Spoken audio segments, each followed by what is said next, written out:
అండి. నమస్తే. నేను మీ గీత. వెల్కమ్ టు మరుమల ముచ్చట్లు. అందరూ ఎలా ఉన్నారండి? నేను బాగున్నాను. మీరు బాగున్నారనుకుంటున్నానండి. ఇంకా బాగుండాలని మనస్ఫూర్తిగా కోరుకుంటున్నాను. అండ్ ఈ వీడియో వచ్చేసి మురుమల్ల వీరేశ స్వామి దేవస్థానంలో మహాశివరాత్రి అభిషేకం అనేది ఎలా జరగబోతుందో అనేది ఈ వీడియోలో చెప్పబోతున్నానండి. మన ఛానల్ ఎవరైనా మొదటిసారి చూస్తుంటే మన ఛానల్ సబ్స్క్రైబ్ చేసుకోండి. పక్కనే ఉన్న బెల్ ఐకాన్ ఆల్ అని క్లిక్ చేస్తే కొత్త వీడియోస్ పెట్టగానే మిస్ కాకుండా చూస్తారు. అండ్ ఇంకొకటండి, వీడియో నచ్చితే మాత్రం లైక్ చేయడం మాత్రం మర్చిపోకండి. అండ్ వీడియోని ఎక్కడా స్కిప్ చేయకండి, ఎందుకంటే ఇంపార్టెంట్ మ్యాటర్ అనేది చెప్తున్నాను ఈ వీడియోలో. స్కిప్ చేస్తే మీకు అసలు అర్థం కాదు. సో వీడియోని ఎక్కడా స్కిప్ చేయకుండా చివరిదాకా వీడియోని చూడండి. అండ్ ఇప్పుడు వీడియోలోకి వచ్చేద్దాము. మహాశివరాత్రి అంటే మహాదేవుడు లింగ రూపంలో ఉద్భవించిన రోజండి. ఈ మహాశివరాత్రి హిందువులు ఆచరించే పండుగల్లో ఒక ముఖ్యమైన పండుగ. ఈ మహాశివరాత్రి జన్మకో శివరాత్రి అన్నట్లుగా మహాదేవునికి మహాన్యాసపూర్వక రుద్రాభిషేకం మరియు పుష్కర నదీ జలాలతో అభిషేకం నిర్వహిస్తారు.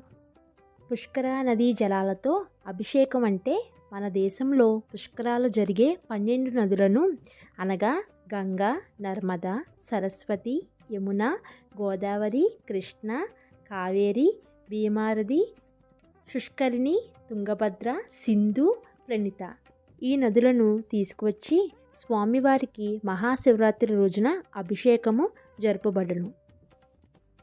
ఈ 12 పుష్కర నదీ జలాలతో అంటే మనకు 12 జీవనదులు ఉన్నాయి. ఈ 12 జీవనదులలో సంవత్సరానికి ఒక రాశి చొప్పున 12 జీవనదులలోనూ 12 రాశులు ప్రవేశించు సమయాన్ని పుష్కరాలు అంటారు. పుష్కరుడు ఏ నదికి ఏ రాశి అయితే ఉందో ఆ నదిలోకి ఆ రాశితో ప్రవేశిస్తూ ఉంటాడు. ఒక నదికి పుష్కర కాలం 12 సంవత్సరాలు. అలాంటి ఈ 12 నదులలో నుంచి సేకరించిన జలాలని స్వామివారికి అభిషేకించి ఆ యొక్క అభిషేక జలాలని మనకు ప్రసాదంగా ఇచ్చే కార్యక్రమంగా పుష్కర నది జలాభిషేకం కార్యక్రమం నిర్వహిస్తారు. అంతేకాకుండా పుష్కరాలు అనగా పుష్కరుడు ఏ నదిలో ప్రవేశిస్తాడో ఆ నదిలోకి ముక్కోటి దేవతలు స్నానం ఆచరిస్తారు అని మనం పెద్దల ద్వారా మనం విన్నది.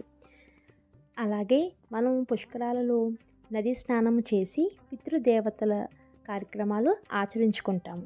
అట్టి పవిత్రమైన పుష్కర నదులచే స్వామివారికి అభిషేకము జరిపించుకునినచో మన పితృదేవతలకు స్వర్గప్రాప్తి లభిస్తుందండి. అంతేకాకుండా మనకు పరమేశ్వర యొక్క అనుగ్రహం కలుగుతుందండి.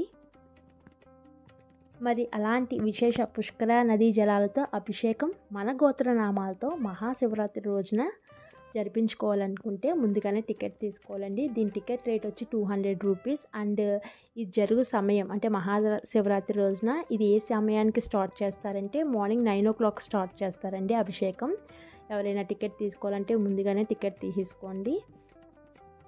ఇంకా మీకు ఏమైనా ఇన్ఫర్మేషన్ కావాలంటే అంటే మురుమలలో మహాశివరాత్రి గురించి ఇంకా ఇన్ఫర్మేషన్ ఏమైనా కావాల్స్తే కనుక నాకు కామెంట్ చేయండి, నేను రిప్లై ఇస్తాను. అండ్ వీడియో నచ్చితే లైక్ చేయండి. ఈ యొక్క ఇన్ఫర్మేషన్ వర్తే అనిపిస్తే కనుక అందరికీ షేర్ చేయండి, ఎందుకంటే చాలామందికి ఈ వీడియో యూజ్ అవుతుందేమో అని అనుకుంటున్నాను. అండ్ నా ఛానల్ నచ్చితే కనుక సబ్స్క్రైబ్ చేసుకోండి. పక్కనే ఉన్న బెల్ ఐకాన్ క్లిక్ చేయడం మాత్రం మర్చిపోకండి. మళ్ళీ మీ ముందుకి వేరే వీడియోతో వచ్చేస్తాను. అంతవరకు స్టే ట్యూన్ మురుమల ముచ్చట్లు.